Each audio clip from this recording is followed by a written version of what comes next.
Você que acabou de chegar, hoje falaremos sobre um tema muito importante para a sua alma e com isso gostaríamos de abençoar você e sua família. Então deixe seu like, se inscreva no canal e compartilhe com todos eles.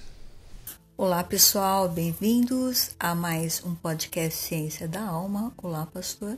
Olá a todos.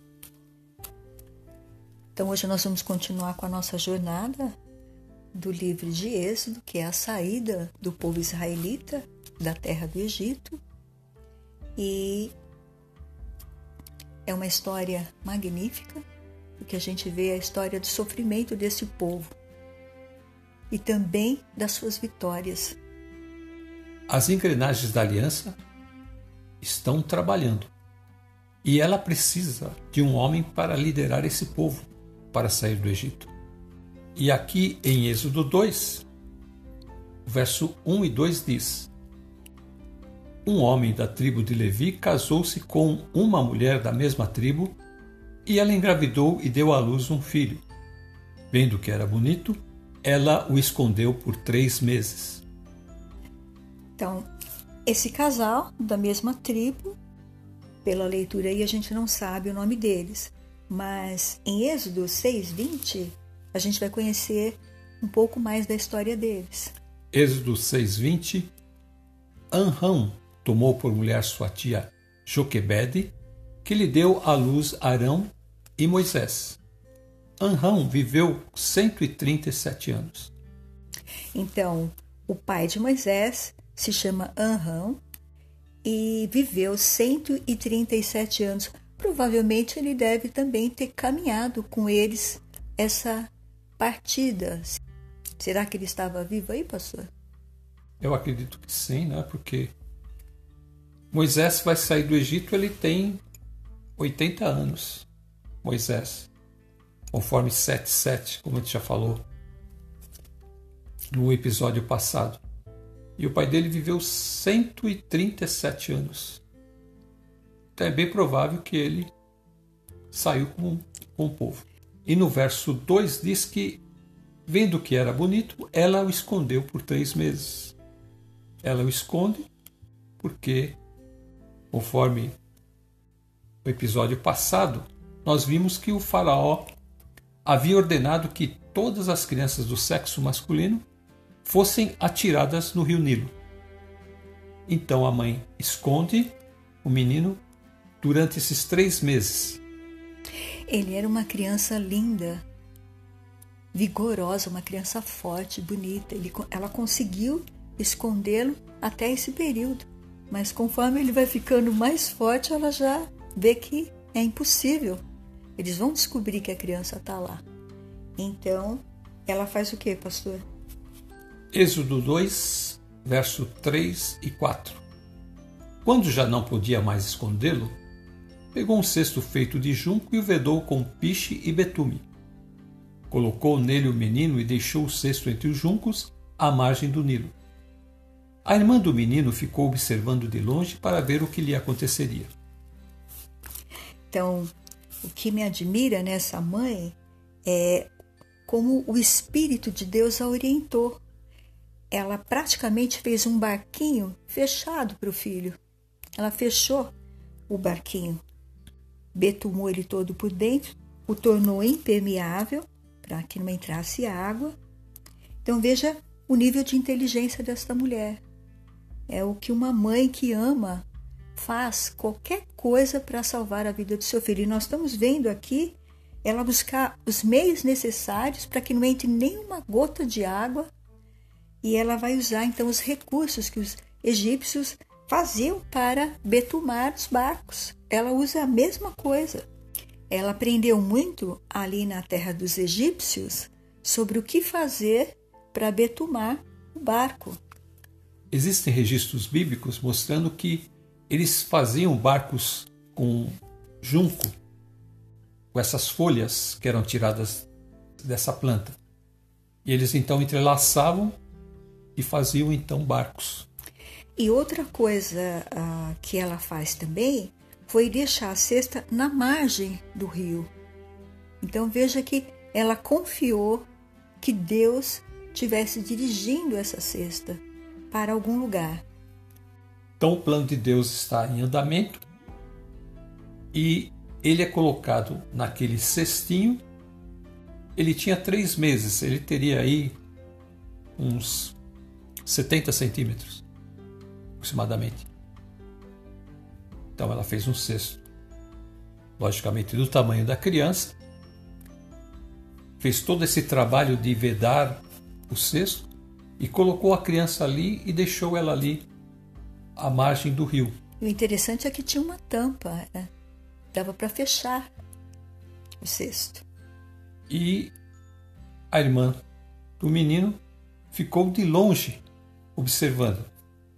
E no verso 5, a filha do faraó descera ao Nilo para tomar banho. Enquanto isso, as suas servas andavam pela margem do rio. Nisso viu o cesto entre os juncos e mandou sua criada apanhá-lo. Ao abri-lo, viu um bebê chorando. Ficou com pena dele e disse: Este menino é dos hebreus. Então a irmã do menino aproximou-se e perguntou à filha do faraó: A senhora quer que eu vá chamar uma mulher dos hebreus para amamentar e criar o menino? Quero, respondeu ela. E a moça foi chamar a mãe do menino. Então a filha do faraó disse à mulher: Leve este menino e amamente-o para mim, e eu lhe pagarei por isso. A mulher levou o menino e o amamentou. Tendo o menino crescido, ela o levou à filha do faraó, que o adotou e lhe deu o nome de Moisés, dizendo: Porque eu o tirei das águas. Então, que inteligente esta menina também. A mão de Deus sobre a sua mãe e a mão de Deus também sobre a sua filha. O nome dessa menina é Maria. Em hebraico quer dizer Miriam. Nós temos um texto que fala que ela era uma profetisa.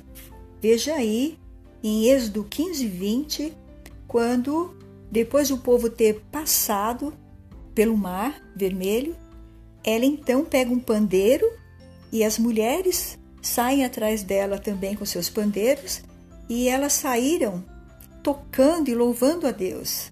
Ela já ia profetizando, ela já deve estar bem mais velha, e ela profetiza e tem o cântico de Miriam.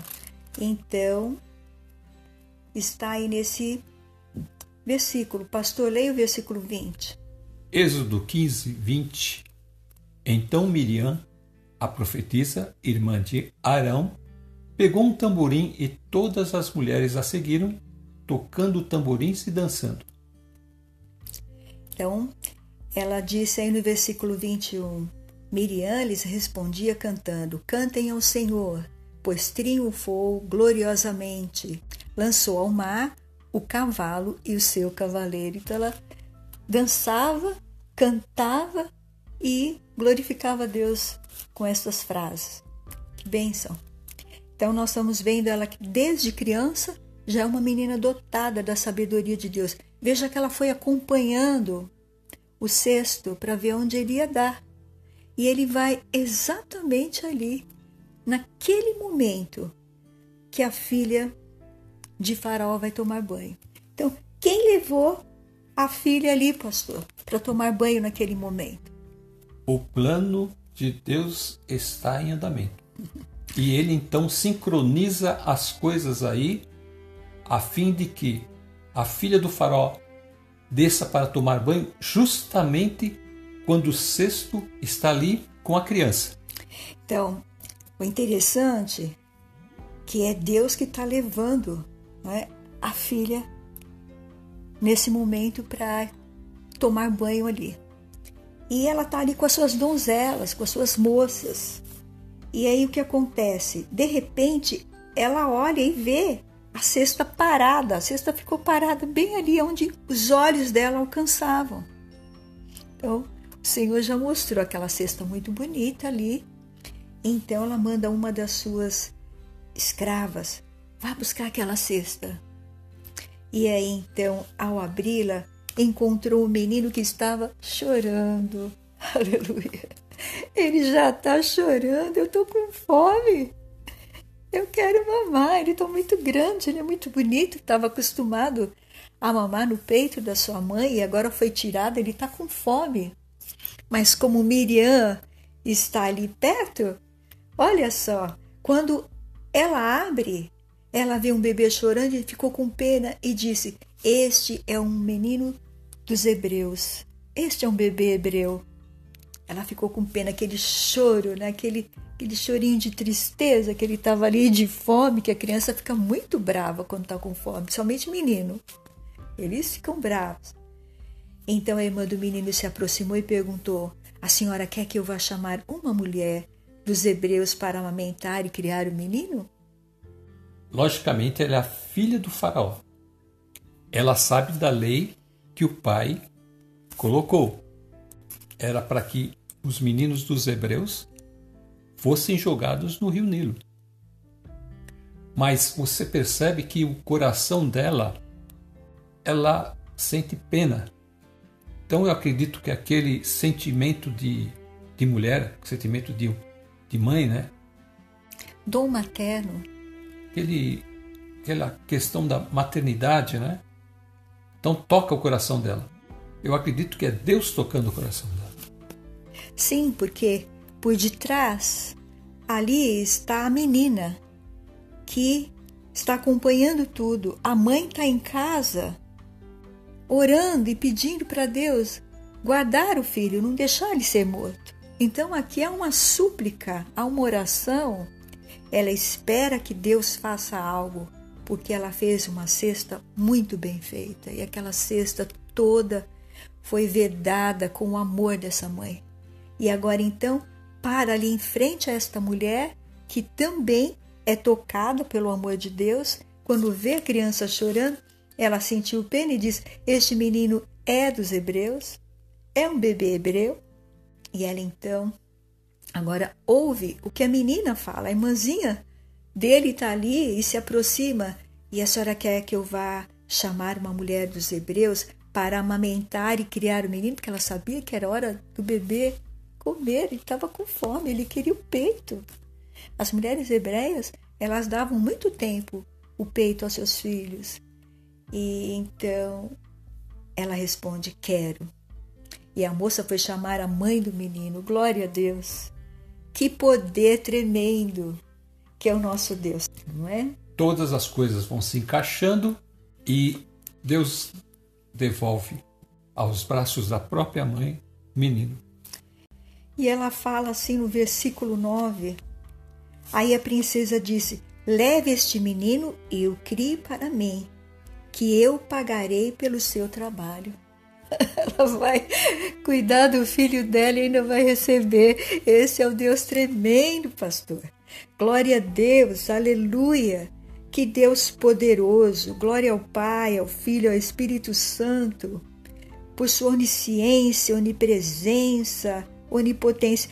O Senhor guia a vida desse povo nos mínimos detalhes. E Deus também guia as nossas vidas, pastor. Aqui nós vemos a eleição de Deus. Né? Deus elegeu esse menino e então ele está cuidando, como se a mão de Deus estivesse em torno daquele cestinho. E levou para o lugar certo, para os braços de uma outra mulher. E uma mulher sensível. Ela é uma mulher sensível, porque quando ela viu, Deus trabalhou no coração dela, ela pôde falar. A gente pode fazer um paralelo com a vida de José.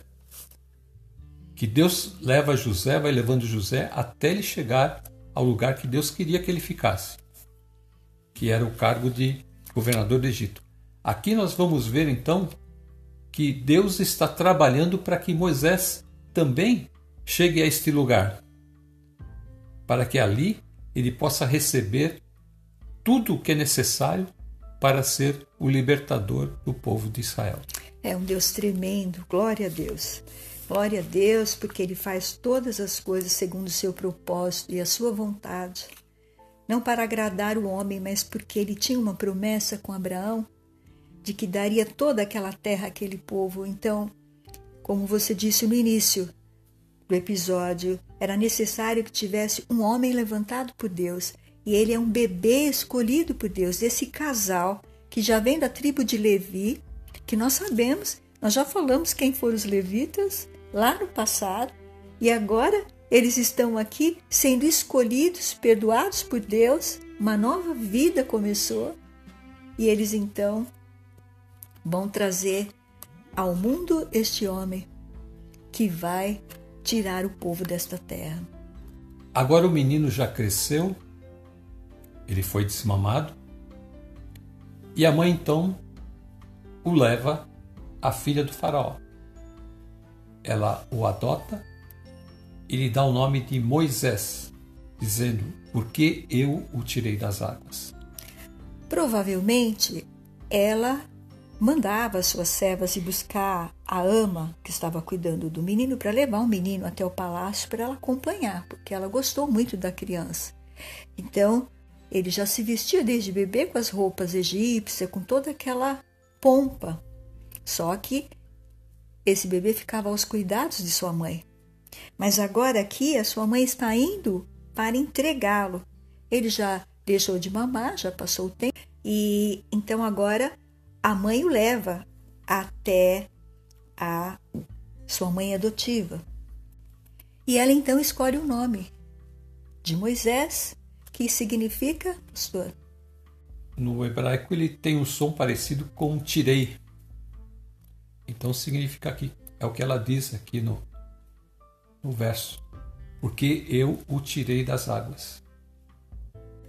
E aqui também é interessante observar, né, que quando o Senhor deu a terra aí de Gozém para os descendentes de Jacó, Deus coloca Jacó com essa visão maravilhosa ali no delta do Nilo. Ele tem acesso a essa água que antes era tão difícil na terra deles, e aí tem abundância. E Deus usa esta água para carregar o bebezinho na cesta até esta futura mãe que ia cuidar, para livrar do castigo que o seu pai estava dando para todos os meninos que nascessem, que deveriam ser mortos ali, lançados no Nilo.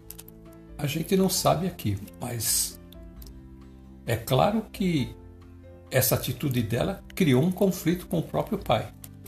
Mas o pai sempre dá um jeito, né? Contornar as coisas. Fala, é só uma criança só, não vai ter problema nenhum. E assim, ela provavelmente convenceu o pai de que era só uma criança, que seria educado conforme um egípcio.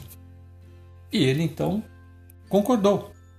Nós vemos tudo aqui convergindo para que ele fique nesse lugar e seja educado nesse lugar. Aqui no livro de Atos 7, versículo 20, fala sobre a adoção de Moisés pela filha de Faraó. Atos 7, 20 e 21. Naquele tempo nasceu Moisés, que era um menino extraordinário. Por 3 meses ele foi criado na casa de seu pai. Quando foi abandonado, a filha do faraó o tomou e o criou como seu próprio filho. No discurso de Estevão, ele fala de toda a história do povo de Israel. E aqui, nesses versos, ele está falando sobre Moisés. Como ele foi criado, como ele teve que ser deixado pelos pais. No verso 21 fala que quando foi abandonado, a filha do faraó o tomou e o criou como seu próprio filho. Esse termo não é bem abandonado. A mãe teve que fazer isso, né? Ela não queria fazer. Mas o abandono é no sentido de deixar a criança ali naquela cesta. Ela deixou a criança à disposição de Deus. Como ela não podia mais escondê-lo, então ela orou a Deus e entregou. Oh, Deus, cuida dessa criança. Então esta criança sendo levada nesse cestinho todo fechado, lacrado, pelo amor dessa mãe, pela direção de Deus, usando as águas do Nilo, que eram para matá-lo, mas nesse caso deu vida a ele. Deus não permitiu. Glória a Deus. Jacó foi o seu antepassado, né? Depois de séculos, praticamente passaram-se séculos até esse momento. Como nós falamos no episódio passado, aqui nós estamos praticamente há mais de 300 anos depois da morte de Jacó. Ele é nascido dentro da tribo de Levi. Você vê que a descendência daqueles filhos de Jacó está progredindo até chegar nesse momento. Para ir, o Senhor usou o filho de Raquel, filho amado. Então levou todo o pessoal lá para o Egito através de José. Para voltar, Deus vai usar o filho de Lia, que é Levi, para trazê-los à Terra Santa. Então, veja que Deus está usando os dois filhos das duas mulheres que Deus deu a Jacó.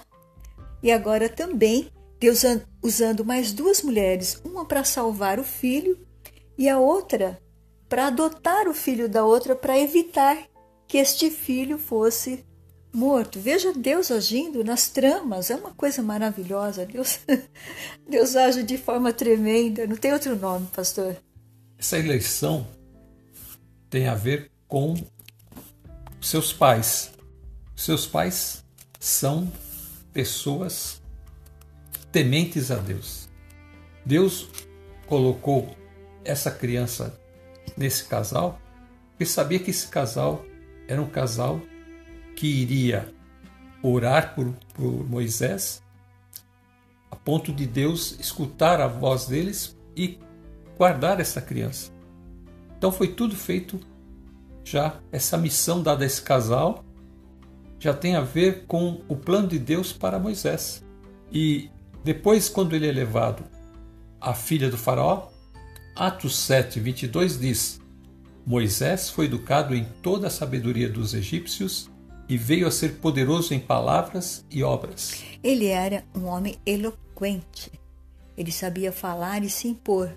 Tanto é que aí no versículo 22 deixa isso bem documentado, que ele era, ele adquiriu este conhecimento através da formação abençoada que ele teve. Ele teve uma oportunidade única. Imagina só as escolas que ele frequentou, ou seja, os professores particulares que eram ali, ensinavam tudo que ele aprendeu sobre o Egito, sobre seus costumes, sobre seus deuses. Ele aprendeu tudo que ele pôde. Então ele vai ter agora uma relação pessoal com o Deus dos seus antepassados, que nós chamamos de patriarcas, que são Abraão, Isaac e Jacó. Mas esse momento, a formação dele, é importante porque ele vai conviver ali na corte, ele vai ser educado como um nobre, como o filho da filha de Faraó. Então ele tem uma posição ali muito boa. E como você disse, ele tem acesso a todo o conhecimento e a ótimos professores que vão ensiná-lo tudo sobre os conhecimentos da terra do Egito. Êxodo 2:11. Certo dia, sendo Moisés já adulto, foi ao lugar onde estavam os seus irmãos hebreus e descobriu como era pesado o trabalho que realizava. Viu também um egípcio espancar um dos hebreus. Correu a olhar por todos os lados e, não vendo ninguém, matou o egípcio e o escondeu na areia. Aí nós podemos ver também que o próprio Estevão está falando que Moisés estava com a idade de 40 anos. Aqui na leitura que nós estamos fazendo agora, não mostra a idade de Moisés, mas eles têm esta informação. Nós não sabemos qual foi a fonte. Então aqui no próprio livro de Atos, capítulo 7, nós podemos ver a idade que Moisés estava. Atos 7, 23 a 25. Ao completar 40 anos, Moisés decidiu visitar seus irmãos israelitas. Ao ver um deles sendo maltratado por um egípcio, saiu em defesa do oprimido e o vingou, matando o egípcio. Ele pensava que seus irmãos compreenderiam que Deus o estava usando para salvá-los, mas eles não o compreenderam. Então, como ele sabia que Deus ia usá-lo como líder? Da onde ele tirou essa informação que Deus ia usá-lo como líder. Então, será que ele teve algum sonho? Alguém profetizou? Deus falou com ele? Mas as pessoas aí não entenderam. Mas veja que no próprio livro de Êxodo, volta para o texto original que nós estamos lendo, capítulo 2, diz o seguinte, no versículo 11, que depois que ele viu o egípcio espancar um dos hebreus, no versículo 12, ele correu a olhar por todos os lados. Então ele olhou em todas as direções e, não vendo ninguém, ele matou o egípcio e o escondeu na areia. Então aí, pastor, aconteceu algo com ele. Êxodo 2:13. No dia seguinte saiu e viu 2 hebreus brigando. Então perguntou ao agressor: por que você está espancando seu companheiro? E no verso 14, o homem respondeu: quem o nomeou líder e juiz sobre nós? Quer matar-me como matou o egípcio? Moisés teve medo e pensou: com certeza tudo já foi descoberto. Então, no entanto, o que percebemos aqui é o seguinte, que ao olhar para os lados, ele não vê ninguém, ele está tão tomado, tão possuído de raiva e de ira pelo que esse agressor egípcio fez ao seu irmão hebreu, que ele o mata e ainda enterra o homem na areia. E aí ele achou que estava tudo bem. E quando ele viu os 2 irmãos ali brigando, 2 hebreus brigando, ele foi lá e falou para o agressor, aquele que estava batendo no outro: por que você está espancando o seu companheiro? E aí então o homem respondeu: quem o nomeou líder e juiz sobre nós? Quer matar-me como matou o egípcio? Quer dizer, então, a coisa estava fresca ali ainda, eles sabiam. Por quê? Porque aquela pessoa que foi defendida por Moisés falou o que aconteceu para a comunidade ali. E isso se espalhou como pólvora, porque Moisés era conhecido, ele era conhecido não só pelos hebreus, mas como pelos egípcios, porque eles sabiam que ele tinha sido adotado. Então, ele tem toda a honra aí no palácio, ele recebeu todo o conhecimento, mas aquele não tem honra dos irmãos hebreus, porque enquanto ele está lá, tendo tudo aquilo do bom e do melhor, eles estão aqui padecendo, tendo que lutar e tendo que ralar. E agora numa situação muito mais difícil, porque este faraó está totalmente inseguro em relação ao crescimento e à força que os israelitas têm. A mão de Deus está com ele, eles têm medo disso. Por mais que ele aperte, por mais que ele dê trabalho, por mais que ele piore a condição desse povo, esse povo continua crescendo e se multiplicando. Então os egípcios sentem medo, porque foram contaminados também pelas ideias que Faraó colocou na cabeça deles. Olha, temos que tomar cuidado e agir rapidamente, drasticamente contra esse povo. O que a gente percebe aqui é que ele toma a justiça nas suas mãos. Se ele tinha ideia de que ele estava sendo preparado para libertar o povo, ele começou a fazer o trabalho dele de uma forma errada, porque ele quis tomar a justiça nas suas próprias mãos e não esperou pela palavra de Deus para então começar a obra. Você vê que todos os homens de Deus esperavam a ordem de Deus. Noé, Deus falou: Noé, entra na arca. Noé entrou. Pois Deus falou: Noé, sai da arca. Noé saiu. E assim com todos os outros, os patriarcas, Deus falava para Abrão: Abrão, faça isso. E Abrão fazia. Abrão, agora você toma seu filho, seu único filho, e vai fazer o sacrifício no Monte Moriá. E Abrão pegou e foi. Até o próprio Jacó, para poder chegar à terra do Egito, ele foi buscar a direção de Deus. E Deus falou: pode ir, Jacó, que eu vou estar com você, vou te levar, vou estar com você e vou trazer você de lá. Então o Senhor estava nessa situação. Agora aqui, como ele está cheio de si, cheio de força, de intelecto, ele é muito inteligente, ele tem uma postura, né? Tem uma posição ali, né?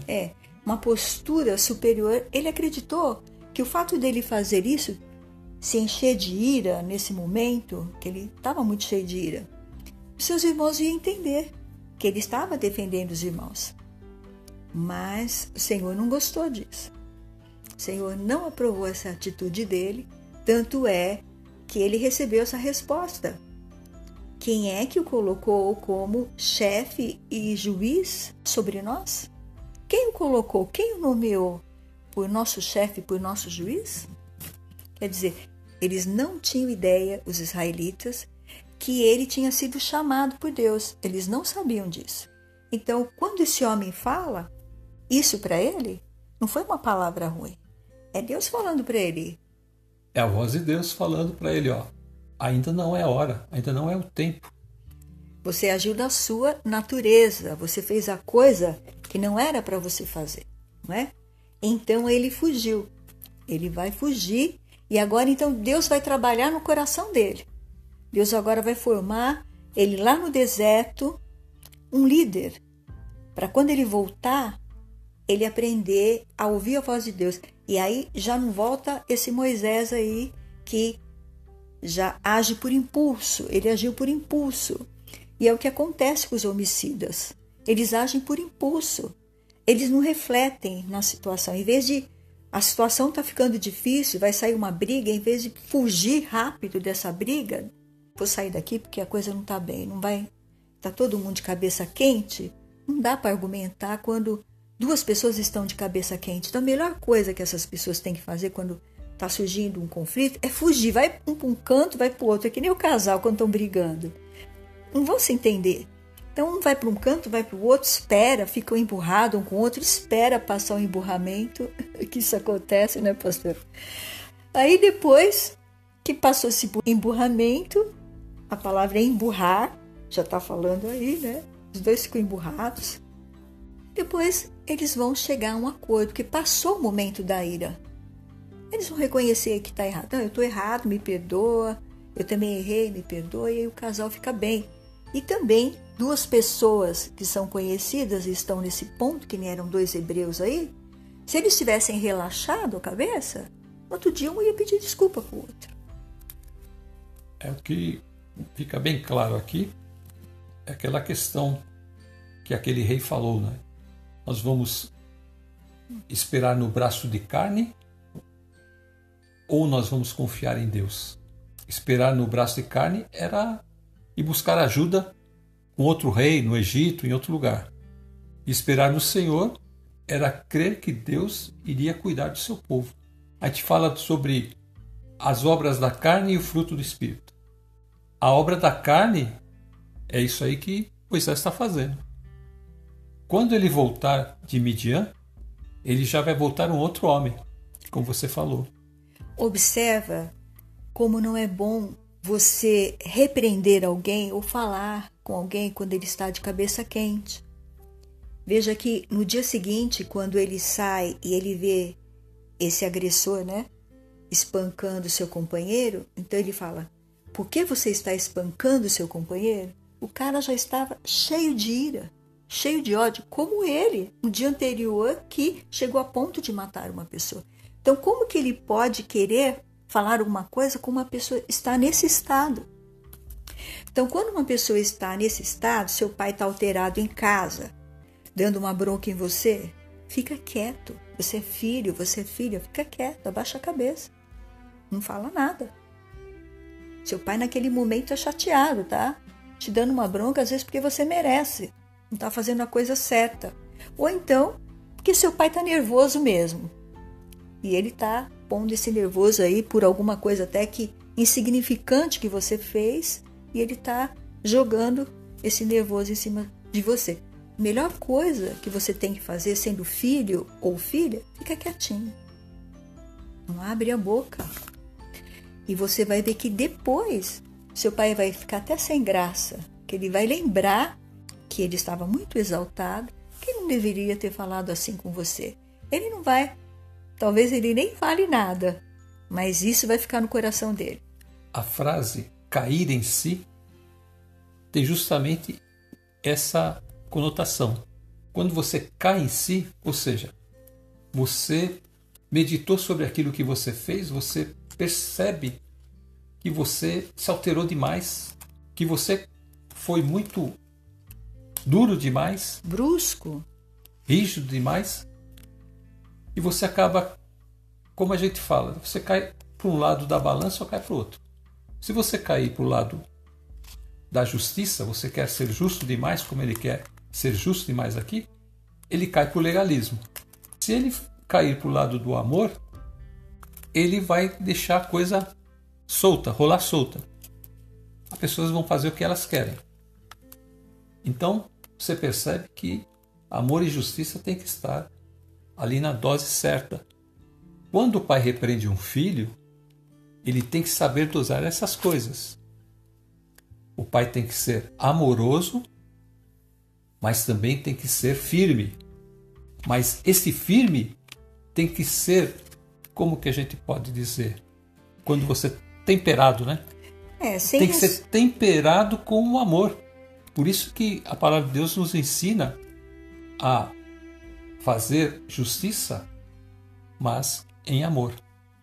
Então o que Moisés está fazendo aqui, ele está querendo fazer justiça, mas tem dois problemas. Primeiro, que ele não recebeu uma palavra de Deus para começar o seu ministério. E segundo, ele deixa que a sua expressão de homem natural chegue ao ponto dele matar uma pessoa, dele ser um homicida. Aqui, então, ele perde todos os direitos naquele momento de poder conduzir o povo. Por quê? Porque ali ele estava levando, como você disse, a situação no braço de carne. Eu faço o que eu estou sentindo. Então, ele deixou a emoção dominar a razão. E foi onde ele foi pego, ele caiu na armadilha. Depois, quando ele vai orientar seus companheiros ali, um deles o refuta, dizendo esta palavra, que quem tinha nomeado ele como líder e juiz, essa versão que você colocou aqui na Nova Versão Internacional, quem o nomeou como líder e juiz sobre nós? E aí então ele fala, quer matar-me como matou o egípcio? Então nesse momento entrou um medo de Deus. Você vê que ele teve medo, porque aí foi descortinado pelo Espírito de Deus o que ele fez. Até então ele não tinha sentido nada. Estava lá o egípcio enterrado debaixo da areia. Mas como Deus vem e fala na boca desse homem, Moisés teve medo e pensou, com certeza tudo já foi descoberto. Então ali está a verdade de Deus revelando o coração dele. Como que você pode ser um líder se você é assassino? Então ele teve que fugir. Ele fugiu. Deus não se agradou, não foi dessa forma. Então Deus o preparou para que ele pudesse ser um líder, mas ele tomou a frente de Deus. No primeiro momento, ele recebe toda a instrução do Egito. Muito bonito. Tudo muito bonito. Mas ele precisava aprender a ouvir a voz de Deus.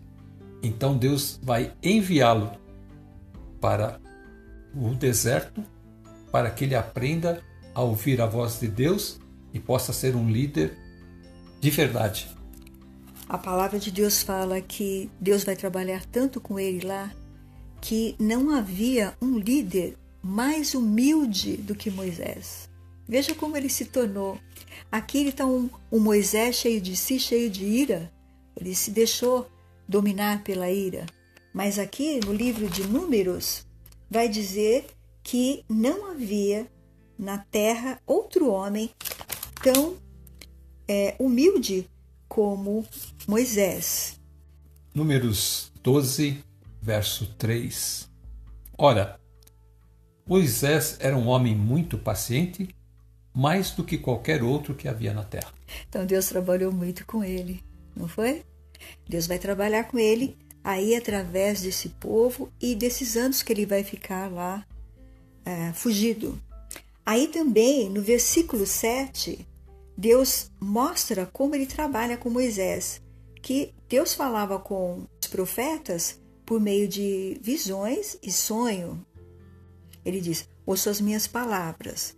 Quando entre vocês há um profeta do Senhor, a ele me revelo em visões e em sonho. Falo com ele. Mas, olha o que ele fala de Moisés, pastor, leia. Números 12, 7. Não é assim, porém, com meu servo Moisés, que é fiel em toda a minha casa. Verso 8. Com ele falo face a face, claramente e não por enigmas. E ele vê a forma do Senhor. Ele vê uma forma que Deus permite que ele veja. Então, nós vimos aí que este homem, que Deus fala face a face com ele, e o Senhor mesmo fala, olha, ele é o mais fiel de todos os meus servos e com ele falo face a face. Glória a Deus, hein? Sair desse estado que ele está agora envergonhado, humilhado pelos seus próprios conterrâneos, perseguido pelos egípcios que o faraó queria matá-lo, e chegar a ser trabalhado por Deus e o próprio Deus falar isso de Moisés?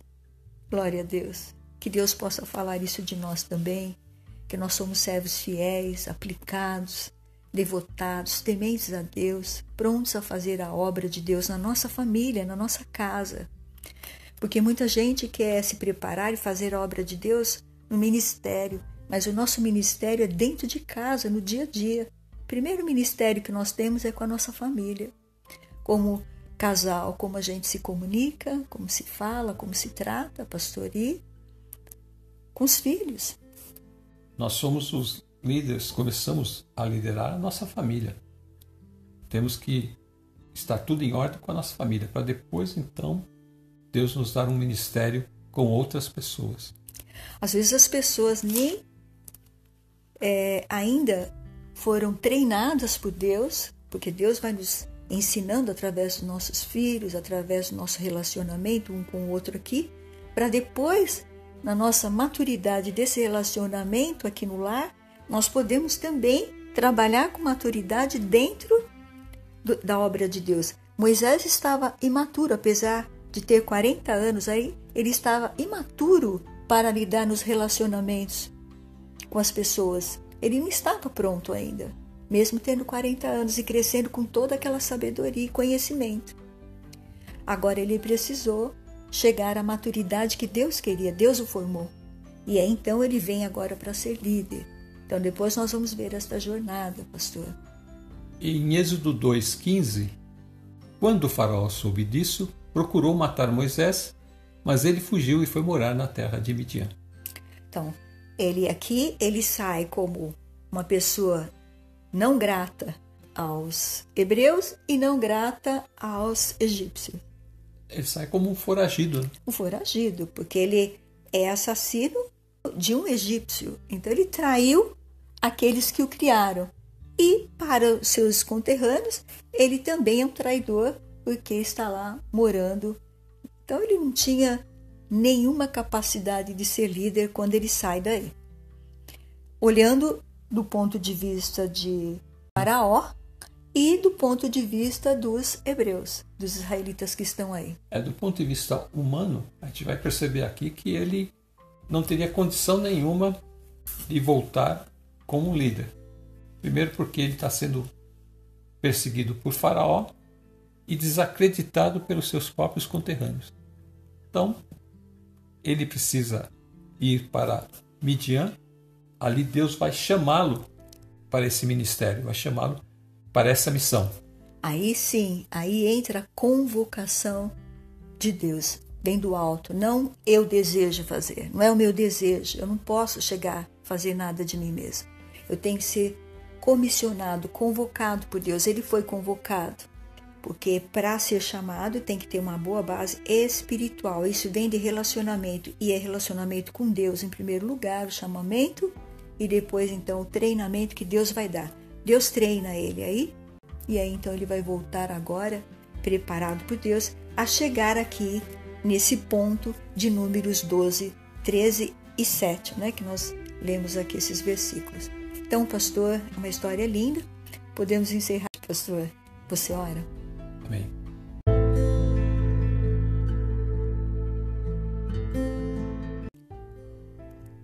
Deus e Pai nosso Senhor Jesus Cristo, Amém. te agradecemos por mais este episódio e nós vemos aqui, Pai, que o Senhor está preparando o teu povo, Senhor, Amém.